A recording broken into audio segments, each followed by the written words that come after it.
ইব্রাহিম আলাইহিস সালামকে আল্লাহ আগুনের মধ্যে ফালাইয়া পরীক্ষা নিলেন মেরাজ। হাদিসে পাকে রহমতের নবী বলেন, আল্লাহ যদি কারো মর্যাদা বাড়াতে চান, কিন্তু মর্যাদা বাড়ানোর জন্য যেই পরিমাণ মেডিসিন লাগবে আমল, বান্দার ওই পরিমাণ আমল নাই, তবে আল্লাহ সিদ্ধান্ত নিছেন তার মর্যাদা বাড়াবে নই, সিদ্ধান্ত হয়ে গেছে। কিন্তু তার বাড়ানোর যে মেডিসিন লাগে আমল, এটা নাই। রহমতের নবী বলেন, তখন আল্লাহ তাকে কঠিন পরীক্ষায় ফালাইয়া ধৈর্য দাঁড়াইয়া এরপরে মর্যাদা বাড়াইয়া দেন। ইব্রাহিম নবীকে আগুনের মধ্যে ফালায়া কঠিন পরীক্ষা। মালিকের উরুজ হচ্ছে, সম্মানের দিকে আগায়, মালিকের সাথে সম্পর্ক কাছাকাছি হইতেছে, মহব্বত বাড়তেছে। মালিক তাকে সম্মানের সাথে উপরে নিতেছেন, আল্লাহর কাছে ডাকতেছেন, এরে বান্দা, তুমি যদিও জমিনে সবার সাথে মিলে আছো, তবে তোমার কলবের তাআল্লুক আমার আরশে আজিমের সাথে হয়ে আছে। তুমি খানা খাইতেছো, আমরা সবাই খানা খাই, কিন্তু আল্লাহর প্রিয় বান্দা খানার মধ্যে আমার মালিকের সাথে কথা বলে। যুবককে সুস্থতার নিয়ামতে সফলতার জিন্দেগি দান করুন। তাহলে সুস্থতা নষ্ট করে এই মোবাইল। রাতের ঘুম নাই তো অসুস্থ, রাতের ঘুম নাই পেট খারাপ, গ্যাস, লিভার সমস্যা, বাথরুমে সমস্যা, খানায় সমস্যা, সব সমস্যা। সফলতার জন্য একটা লাগবে সুস্থতা, আর একটা লাগবে সুন্দর চরিত্র। তুমি অনেক সুস্থ, চরিত্র খারাপ, জুতা ছাড়া তোমার জীবনে কিছু পাবা না। চরিত্র ভালো, অসুস্থ, জীবনে কেউ ডাকবে না চাকরির জন্য। দোনোটাই লাগবে সমপরিমাণ, সুস্থতা, সুন্দর চরিত্র, দোনোটাই জবাই করতেছো মোবাইল দিয়া। চরিত্রও জবাই করছো, সুস্থতাও নষ্ট করেছে এই মোবাইল। আল্লাহ আমাকে মাফ করেন, আল্লাহ এখানে সবাইকে মাফ করেন। রাগ করতেছেন?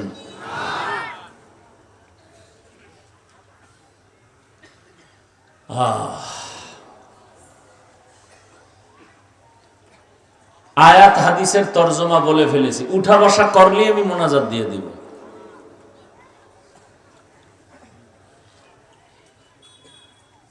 এটা তামাশা করার মজলিস না, এটা নাটকের প্যান্ডেল না, এটা এমন একটা প্যান্ডেল যে বসার সাথে সাথে জীবনের সব গুনাহ মাফ। ওই যে কফালের বয়ান করছি না, কফাল বহু 1 বছর আগের থেকে ডেট জানাই দিছে। এত পাগলেরা বক্তাকে তাও জানাই দিছে।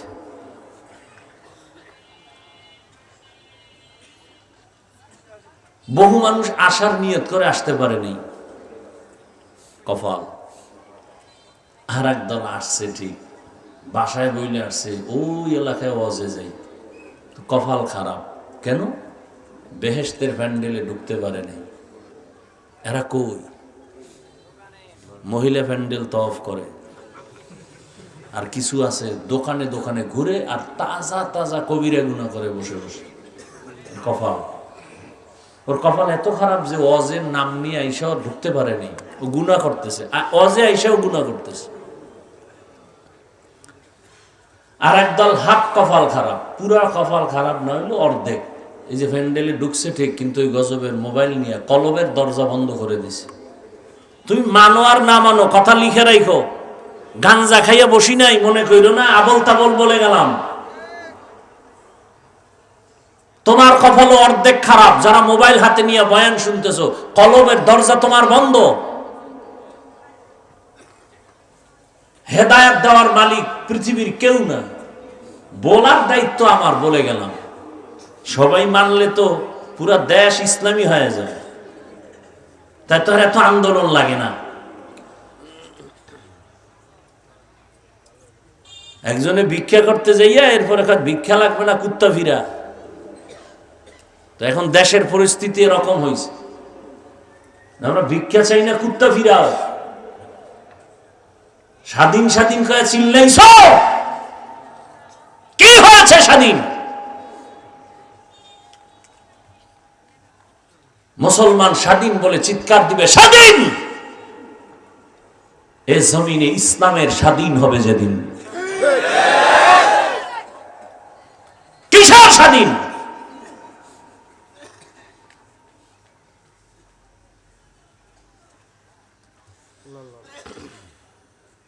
মহিলারা নামতেছে রাস্তায়, তাদের অধিকার অর্ধেক নিবে, অর্থাৎ সম্পদ বাবার ছেলে যা পাবে সমান মেয়েকে দিতে হবে, অর্থাৎ কোরআনের আইনের বিরুদ্ধে নতুন আর এক যুদ্ধ ঘোষণায় নামতেছে মহিলারা। তুমি স্বাধীন বয়ে নাকে তেল লাগাই ঘুমাও, স্বাধীন।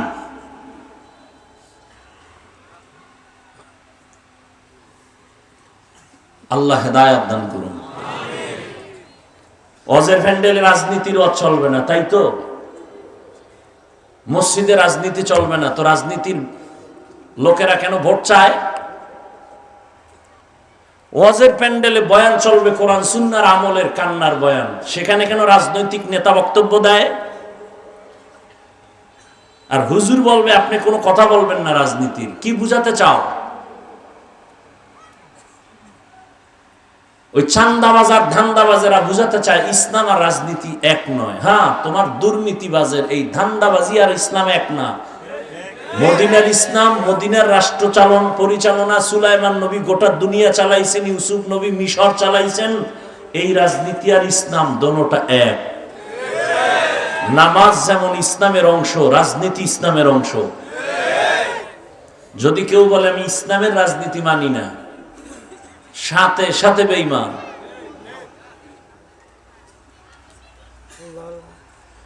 তুমি স্বাধীন বলে ঘুমাও, শিয়ালের হাতে মুরগি আমানত দিয়ে ঘুমাইতেছো, পরে আইয়া নিবা না।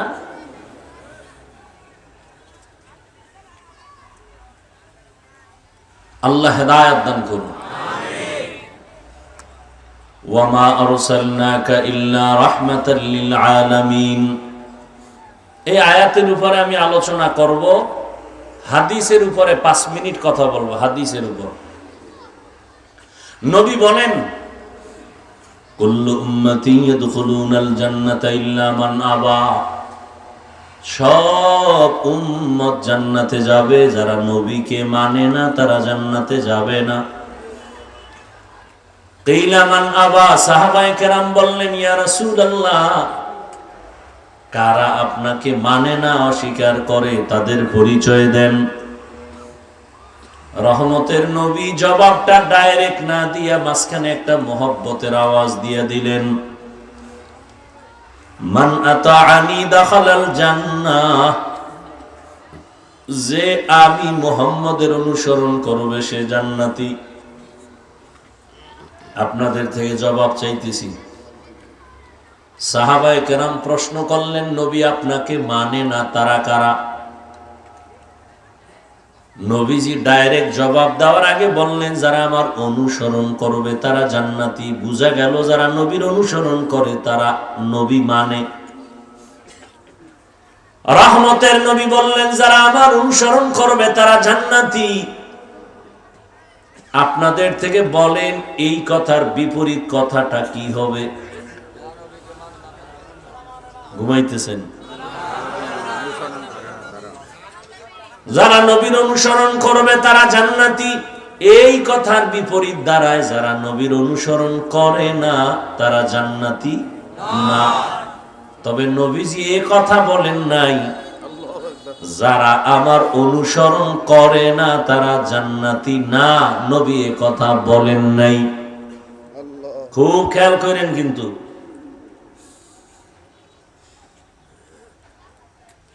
সাহাবায়ে কেরামের প্রশ্ন, নবী আপনাকে মানে না তারা কারা? রহমতের নবী জবাব দেওয়ার আগে বললেন, যারা আমার অনুসরণ করবে তারা জান্নাতি। এর বিপরীত কথা হয়, নবী বলে নাই। বিপরীত কথাটা এমন দাঁড়ায়, যারা নবীর অনুসরণ করবে না তারা জাহান্নামী। আসলে নবী এই কথা কখনো বলেন নাই যে আমার অনুসরণ যে করবে না সে জাহান্নামী। নবী বলেন নাই। নবী কি বলছেন? ওয়ামান আসানি ফাকাদ আবা, যে আমার বিরোধিতা করবে সে জাহান্নামী। কি বুঝলেন এখান থেকে? যারা রাসূলের আদর্শ মতো চলে না তারা দুই দল। কয় দল? খুব খেয়াল করেন, এক দল বিদ্রোহী আর এক দল আগ্রহী। ভিন্ন শব্দে আমি বলি, এক দল দরদি আর এক দল বিরোধী। আরো প্র্যাকটিক্যাল বুঝাই বুঝেন। ডান দিক থেকে একটা যুবকের কথার কথা জিজ্ঞাসা করলাম, এই যুবক, নবীজির আদর্শে কেন টুপি পরো না, দাড়ি রাখো না, নামাজ পড়ো না? যুবক আমারে জবাব দিল, নবীর আদর্শে নামাজ পড়া দরকার, টুপি পরা দরকার, পারি না, দোয়া কইরেন হুজুর, চেষ্টা করব। কি বুঝলেন? বিরোধী না দরদি? খুব খেয়াল করে। বাম দিক থেকে একটা যুবকের জিজ্ঞাসা করলাম, এই যুবক, নবীজির আদর্শে কেন দাড়ি রাখো না, নামাজ আদায় করো না? আমার কথাটা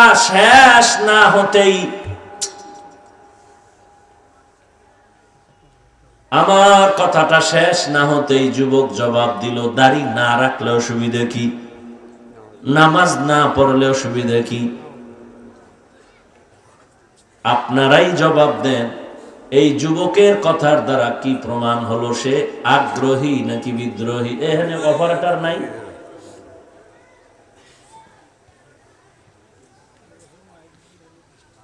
কি বুঝলেন? বিদ্রোহী না আগ্রহী?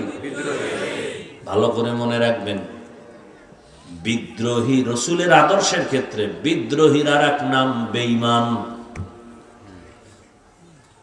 এখনো বুঝেন নেই, আর বুঝার চিন্তাই নেই।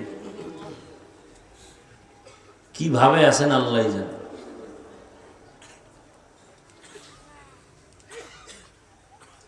দুজনেই কিন্তু নামাজ পড়ে না, একজন আগ্রহী আর একজন বিদ্রোহী। আগ্রহী মুমিন, বিদ্রোহী বেঈমান। যে দাড়ি রাখে না তাকে গালি দেওয়া যাবে না। আগে বুঝতে হবে সে আগ্রহী না বিদ্রোহী। যদি তার কথায় প্রমাণ হয় আমি আগ্রহী তো মুমিন, যদি তার কথায় প্রমাণ হয় সে বিদ্রোহী তো বেঈমান। আরো সুন্দর খোলাভাবে বলি, একজনে নামাজ পড়ে না আর একজন নামাজ পছন্দ করে না। যে নামাজ পড়ে না তাকে গালি দেওয়া যাবে না, যে নামাজ পছন্দ করে না তাকে ছাড় দেওয়া যাবে না, সুযোগ পেলে জুতার বাড়ি। ব্যবধান আছে না নেই? একজনে দাড়ি রাখে না তাকে গালি দেয়া যাবে না, আর একজনে নবীর আদর্শের দাড়ি পছন্দ করে না তাকে ছাড় দেওয়া যাবে না। একজনে কোরআনের আইনে রাজনীতি করে না তাকে গালি দেওয়া যাবে না, আর একজনে আল্লাহর কোরআনের বর্ণিত রাজনীতি পছন্দ করে না তাকে ছাড় দেওয়া যাবে না। কতটা ব্যবধান! একজন মুমিন আর একজন বেঈমান, দুজনেরই দাড়ি নেই, দুজনই নামাজ পড়ে না, একজন মুমিন আর একজন বেঈমান। কত কঠিন কথা! তো যাও সুন্নতে আহমদ কো জাবা মুহাম্মদ কে বুদ নিসবত রা মান আহাব্বা সুন্নতি কওলে রাসূল মজদায়ে কানা মাই হাম কুন কবুল। অতএব যে দাড়ি রাখে না তাকে গালি দেওয়া যাবে না। আগে বুঝতে হবে আগ্রহী না বিদ্রোহী। একজনে নামাজ পড়ে না, গালি দেওয়া যাবে না, বুঝতে হবে আগ্রহী না বিদ্রোহী। আগ্রহী হলে তাকে গালি দেওয়া যাবে না, সে মুমিন। বিদ্রোহী যদি হয় সে বেঈমান। এখান থেকে শিখার কিছু আছে?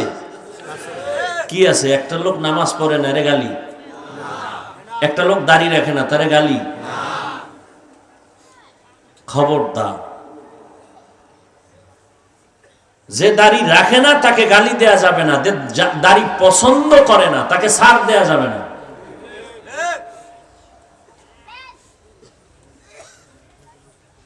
আসেন এবার আয়াতের মধ্যে ঢুকি।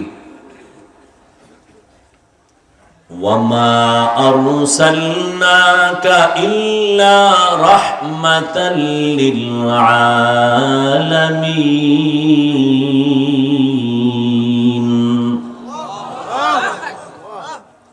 তরজমা করেছি আল্লাহ তাআলা যদি ডাইরেক্ট বলেন আমি রাসূল আপনাকে রহমত করে পাঠাইলাম, এভাবে আল্লাহ না বলে ঘুরাইয়া কেন বললেন হে নবী হে রাসূল আমি আপনাকে পাঠাই নাই? এরপরে বলেন হ্যাঁ পাঠিয়েছি জগৎ সমূহের জন্য রহমত করে। প্রথম আওয়াজ নেতিবাচক, এরপরের আওয়াজ ইতিবাচক। হে রাসূল আপনাকে জমিনে পাঠাই নাই, হ্যাঁ পাঠিয়েছি রহমত করে। সারা দুনিয়ার মানুষকে আল্লাহ বুঝাইলেন রহমতের নবী ভিন্ন কিছু না, পুরাটাই রহমতের দ্বারা ভরপুর। অনেকে এখানে তরজমা করে উভয় জগতের জন্য নবী রহমত, আমি তরজমা করছি না জগৎ সমূহের জন্য রহমত। উভয় জগৎ মানে দুনিয়ার জগৎ পরকাল জগৎ। আসলে তো জগৎ এই দুইটাই না, অনেক জগৎ। রুহের একটা জগৎ আলাদা, মায়ের গর্ভের একটা জগৎ আলাদা, দুনিয়ার একটা জগৎ আলাদা, আলমে বরজখ কবর জগৎ আলাদা, হাসরের ময়দানের এক জগৎ আলাদা, জান্নাত ও জাহান্নামের ভেতরের জগৎ আলাদা। আল্লাহ বলেন হে রাসূল জগৎ সমূহের জন্য আমি আল্লাহ হলাম রব, আপনাকে বানাইলাম রহমত। আমি হলাম রব্বুল আলামিন, আপনাকে বানিয়েছি রহমাতুল লিল আলামিন। এই কারণেই তো সমস্ত নবীদের মেরাজ জমিনে, আমার নবীর মেরাজ আরশে আজিমে। মেরাজের ওয়াজ করছে না কোন হুজুর? এই জন্য দিকে ঢুকলাম না, বাকিটা বুঝাইতে গিয়ে একটু ঢুকি হালকা। মেরাজ কে হামারা নবী সবএ সামাওয়াত, मेराज के हमारा नबी सबअ समावात नहीं भुला वहाँ नबी हम गुनाहगार उम्मत, नहीं भुला वहाँ नबी हम गुनाहगार उम्मत। ओ भाई ঘুমে ধরছে কেউ? তোমরা তো রাত্রে ঘুমাবা না, আমি যত তাবিজ দিই। মোবাইলে ঘুম লয়ে গেছে, আমি হুজুরের ডাল হয়ে গেছে, তোমার ডাল হয়ে গেছে। কেমন ষড়যন্ত্র! তুমি নাচ গান দেখবা, হুজুরে তো দেখবে না। না বেঈমানের বাচ্চাগুলো পাগল হয়ে গেছে, হুজুরগো কেমনে এর মধ্যে ঢুকান যায়। বহু মোরাকাবা করছে, কঠিন মোরাকাবা। মোরাকাবা কইরা বের করছে এই হুজুরগো যদি একটু ফান্দে ফালায় রাখা যায়, চলে বলে কৌলে কৌশলে এরা ডাইরেক্ট গুনাহ করবে না, এমন ভাবে আটকায় দাও যে গুনাহ করবে না। এর মধ্যে দিয়ে এমন ভাবে আটকায় দাও যে গুনার ভেতরে চলতে থাকবে, টেরও হবে না। কেমনে কেমনে হুজুরকে আটকাবি? ইউসুফ জুলাইখার নাটক বাইর কর, নমরুদ আর ইব্রাহিমের নাটক, ফেরাউন মুসার নাটক বাইর কর। বাইর করে এবার হুজুর গদি কোনো বাদ্যযন্ত্র নাই, হুজুর বইয়া বইয়া নাটক দেখে। এই কি দেখেন? আজান হইছে? না না না খারাপ কিছু না। কি কই? যে ইউসুফ জুলাইখার নাটক পর্ব 6। তার কাছে এটা গুনাহ না, কিন্তু দিক দিয়ে তার আজান হইছে খবর নাই, একামত চলতেছে খবর নাই। একটু 5 মিনিট আছে বাকি, শেষ করে যাই, নাহলে এটার মেয়েরা চলবে আবার নামাজে গিয়া। হ্যাঁ গিয়া 6 নাম্বার ইউসুফ জুলাইখার পর্ব চলবে নামাজের ভিতরে, মেয়েরাজ।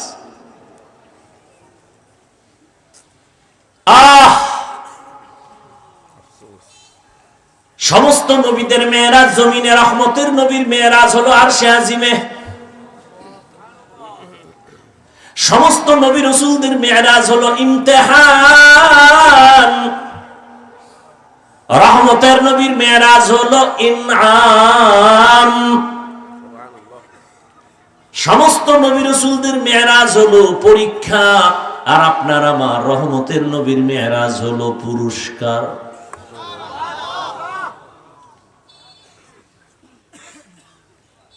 সমস্ত নবীদের মেয়েরাজ পরীক্ষা, আমার নবীর মেয়েরাজ হলো পুরস্কার। সমস্ত নবীদের মেয়েরাজ কেন জমিনে, আমার নবীর মেয়েরাজ কেন আরশে আজিমে? সব নবী রাসূলদের নবুয়তের সীমানা জমিনে, রহমতের নবীর নবুয়তের সীমানা শুধু জমিন না, আরশে আজিম। ওয়ার্ডের মিম্বর সাহেবের সীমানা একটা ওয়ার্ড নিয়া মিম্বর খালি চক্কর লাগায়, ওয়ার্ডের কি হালাত।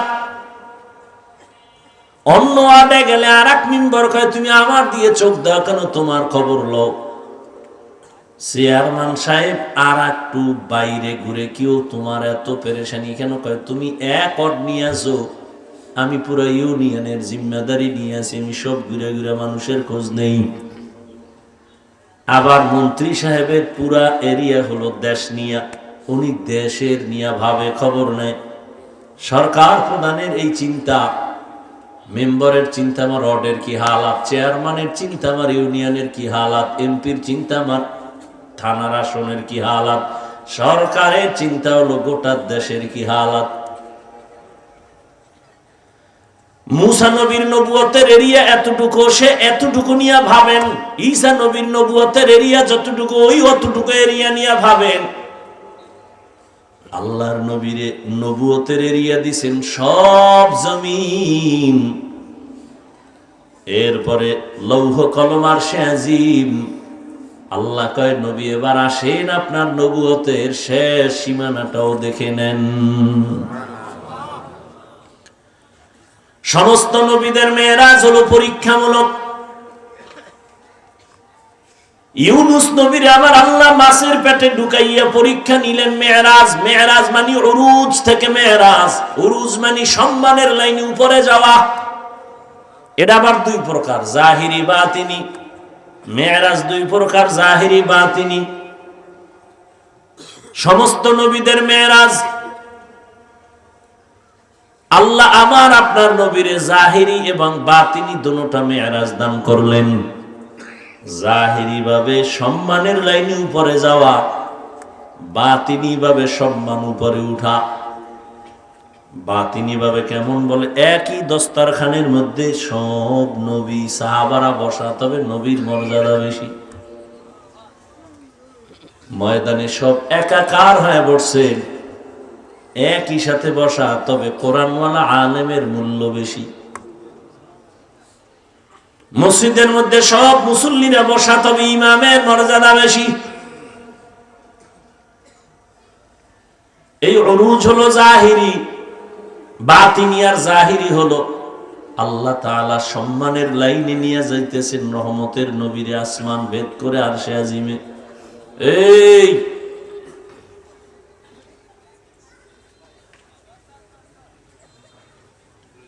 তোমার আল্লাহ কেন যে দুনিয়ায় পাঠাইলো, আর কেন আসছো, কে তোমার ধাক্কা দিয়ে এনে আনলো? কও আসছো আসছো, আমার কিছু বাইরে বাইরে দাঁড়ায় রয়েছে, ওইভাবে দাঁড়ায় শুনতা, ফট করে এক সিভা দিয়ে বাইরে হয়ে যাইতা, বিড়ি টেনে আবার আইতা। তুমি ভিতরে ঢুকে এগুলি কেন করো?